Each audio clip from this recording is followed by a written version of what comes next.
Okay, so I wanted to start off with you, Nick. Sure. Just as a general, how'd you get involved with this project, and what gave you what gave you the inspiration to direct it? Um, my involvement came through. It was a big media story in Ireland as much as everywhere in the world at Mm. the time in August 2008, and a friend of Jer MacDonald's introduced me to there's a guy in the movie Pat Falvey who Mm. had climbed on Everest with Jer and Pemba, and Jer and Pemba had saved Pat's life. And I Mm. suppose in a weird kind of way, Pat probably felt he owed Pemba the right to have his story told because he knew what had happened on K2. Because obviously, did you talk to Pat soon after that? I never really asked you that. I thought you must have about K2 after, very soon after K2. You must have talked to him. Yeah. Because Pat said, "Look, hey, look, and there's more to the story than meets the eye." And I kind of went, Mm. "No, I know nothing about mountains. What the hell would I be doing this?" And so on and so forth. And the short version is, he told me about this mountain K2 and the fatalities, and he told me about for every 4 people who've stood on the summit, one had Mm. died trying, or at least I think I maybe read that when I was doing some research, and I thought that's fascinating. That's just why. So you didn't have a background in mountaineering before making the Me? film? No, not at all. No, Oh wow, no, it's that's pretty impressive because like watching it, you just get the feeling of the passion for the sport, and it just feels like it's made by someone who knows it really well. Do you know what? I thought I was making a very anti-climbing movie. Oh yeah. I mean, I thought that Wilco, the Pemba, would kind of go, "You're very." I mean, I think Pemba probably. Think Pemba will say that the mountain, will let him talk for himself, but like that the mountain is a very beautiful thing, and I think it's a very beautiful thing, but I think it's also a very dangerous thing. Hmm. Yeah, that comes across as well. I guess maybe I'm thinking about like the first 20 minutes or so, where it's like you Passion, get the love, yeah. passion of the love of it. It's just like it kind of comes through. At least the motivation comes through, and then of course that doesn't kind of I know, but make the danger less.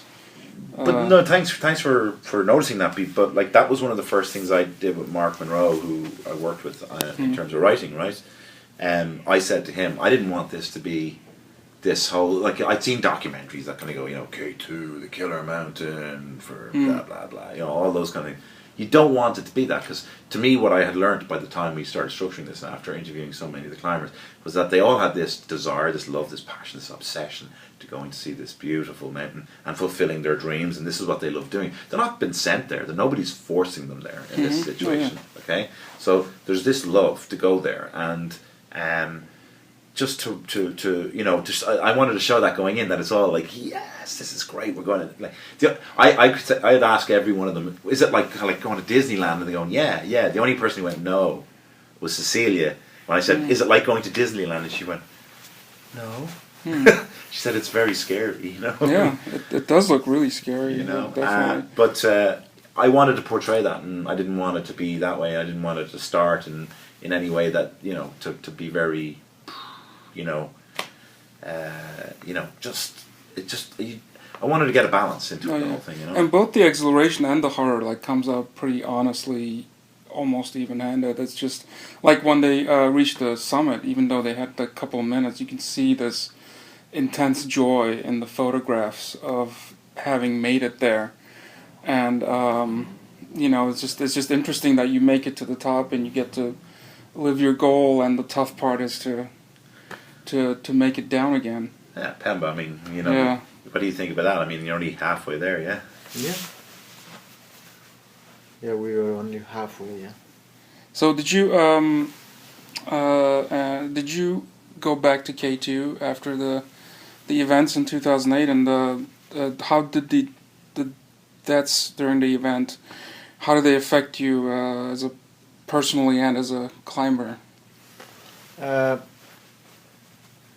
I didn't climb above 8,000 meters after that accident, but I'm still climbing and guiding below 8,000 meters because that is my profession.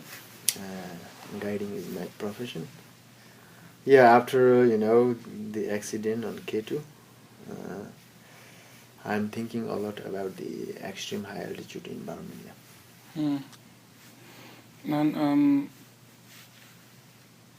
so you focused a lot on Jer's journey and his family, and the other all of the survivors. Did they, if they saw the film, what did they think of it? Do they think their version of the story was represented correctly? Well, I mean,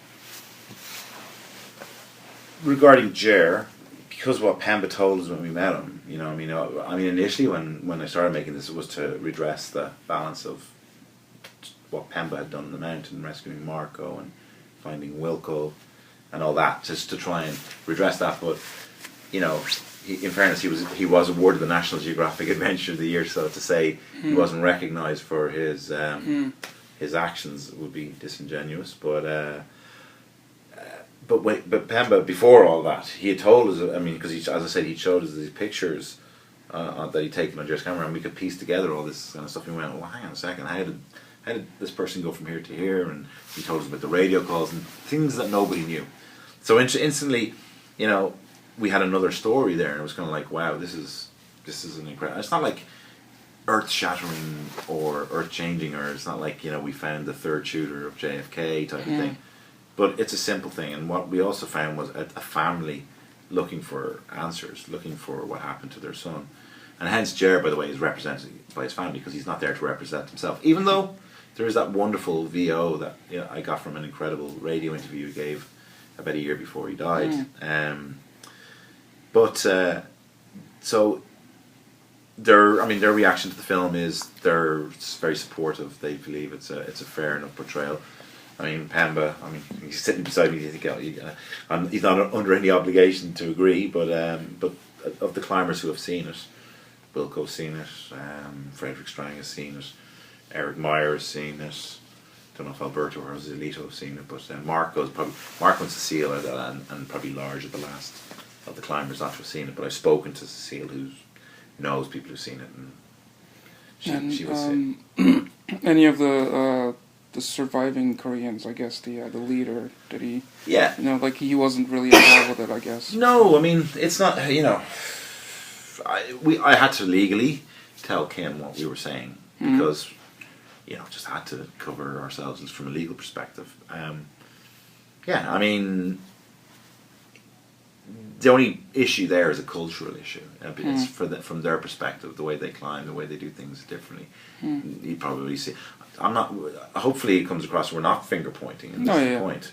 You know what I mean? There's not saying, "Oh, they did this." That's not what I'm saying at all.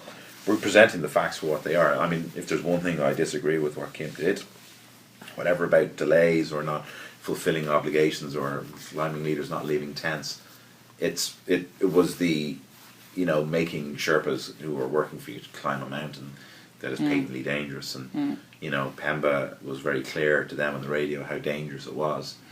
You know, and one of those people sent on a rescue mission ended up losing his life, and I don't think that's okay, that's my thing. I personally don't think that's acceptable in any shape or form. I don't think you can, you know, act that way at all. I think it's wrong. And you can see that the one of the Sherpas says that they don't think of us as human beings at all, and they're kind of just throwing us around, and that kind of comes across. But it also, of course, the way the film is executed, it also does come across as just like it's simple reporting of, you know, what happened. It's just not. I didn't see a lot of kind of taking one side over the other kind of attitude. Yeah, I think. I mean, you know, there's an entire film in that subject of how people can be treated as high altitude workers in the mountain. In fairness, the film started out in a way, but Pemba climbed. I'm sorry, I don't mean to talk for you, Pemba, but just as Pemba climbed as an equal member of a team, you know, with Jer, as a friend of Jer, because he'd been with Jer on Everest, where you were a paid member on Everest. You were the Sidar, the leader of the expedition to bring them to the summit of Everest. But Jer's friendship with Pemba brought him to K2. I'll tell you what I think, and this is my opinion. Pemba brought a level of security to the North team, knowing his skill as a climber, his skill as a, you know, at high altitude. I think even though he wasn't, nobody was saying, "Okay, Pemba, here's a wage. You're bringing our stuff. You're doing what we traditionally think Sherpas do on mountains." He was a fully fledged, equal team member, making decisions, and you can see that Oh, in yeah. the base camp meetings where you're calling the shots and saying we have to work together as one team. Unfortunately, that decision falls apart at altitude because of Oh, yeah. human factors. So in the like you mentioned, and you can see that in the film. For example, you say that you advise the Korean leader not to send the Sherpas up because of how dangerous it is. Are there anything else that, if any, you think should have been done to prevent some of the losses during the climb?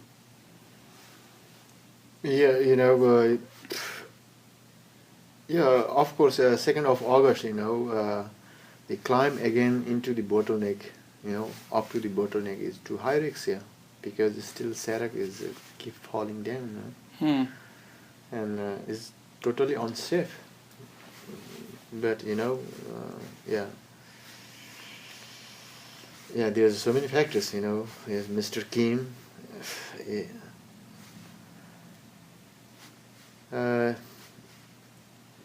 Yeah, and yeah, that's why he's a big person.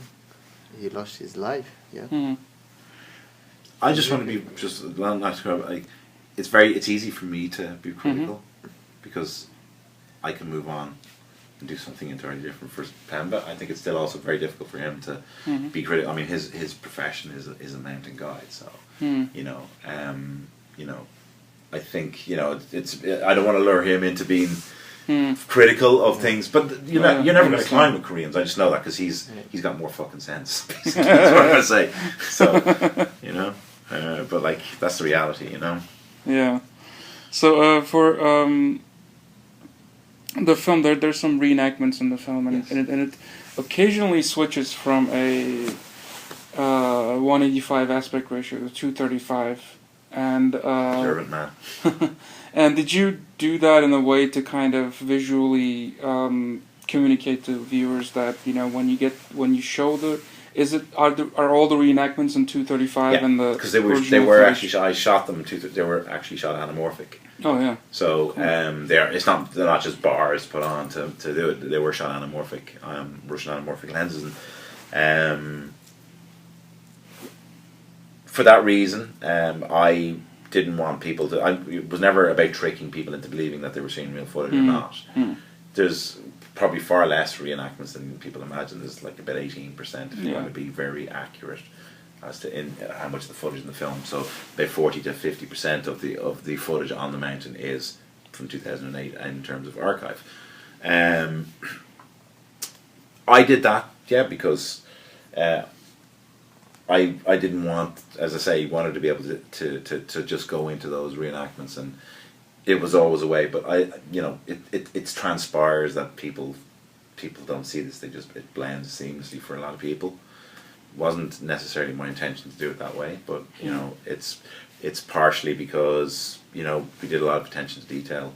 I did green screen work on the mountain. I brought portable green screens to shoot the guys, because even though we were on ice and snow, it was in Switzerland, not K2, so I would replace backgrounds with images that I shot on. I went to K2 in 2011 and shot plates for the backgrounds and all that kind of stuff, so that when you turn around and you see Lachlan, who plays Jer, look up, you've got Broad Peak in the background, and trust me, there's no way of doing that with an actor. Certainly not with some of the climbers that we had as actors. Yeah, they matched pretty seamlessly. So the reenactments were shot in Switzerland. In Switzerland, yeah. Was it in a green screen studio, or no, it was on the mountain? You just had a little. We just had a portable green screen. Portable green screen just to fill up the. Just to annoy the cameraman Robbie Ryan, who would turn around and say, I'm going to say, we turn around and we see Pemba and he's standing against the mountains, and then he'd turn the camera and say, okay, can we have a green screen here? And you go, what's wrong with those mountains? And I go like, they're the wrong mountains. It's the wrong mountain. Yeah. Exactly. But how many times have you seen a film about Everest? And they're on the top of Everest, and there's that wonderful helicopter shot, which you can't ever get. And there's a mountain in the background that's taller. That's not exactly. Kind of like, well, why are you not on that one? Yeah, exactly. And especially if you go back to like mountaineering films made in the 60s and 70s. Just thinking about the Clint Eastwood one. The Eiger Sanction. That's where we filmed them. Oh yeah? Yeah, that's the Eiger. That's where we filmed. That's pretty cool. And you also occasionally intercut with the the story of the 54. Italian yeah. 54 climb, and with the interview, and what was your kind of what was your intention in including that story intercut with the 2008 story? Well, in the research I did on the mountain, I read Walter Bonatti's Mountains of My Life, because he was part of the first successful expedition, and he wrote so beautifully about it. The purpose of the story within the story is that there were certain parallels, although it's an entirely different story what happened to him. There are certain parallels. One, what the mountain will do to people in terms of what level they will go anywhere. But secondly, the archival footage shows the mountain is exactly the same. The only thing that's changed, we may have better equipment, lighter, stronger, ice axes and crampons and our weather gear and tents, but the mountain will still kill you in a heartbeat. Just as quick as that, And it also put it into historical context, the mountain, in terms of it showed us like we established camps and everything. But it also, believe it or not, takes you off the mountain briefly. Otherwise, it becomes very, very claustrophobic as well. But his story is, it's what happened to him.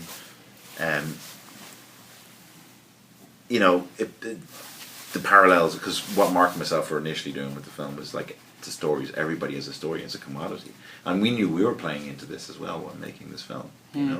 Because we're adding to the stories that are there, and Walter Bonatti's life was destroyed by stories. And we didn't want this to happen to other people in this case. Oh, cool. And I guess that's all I have for you guys. So thank you so much for doing this. Thank you. And thank you so much. You seem to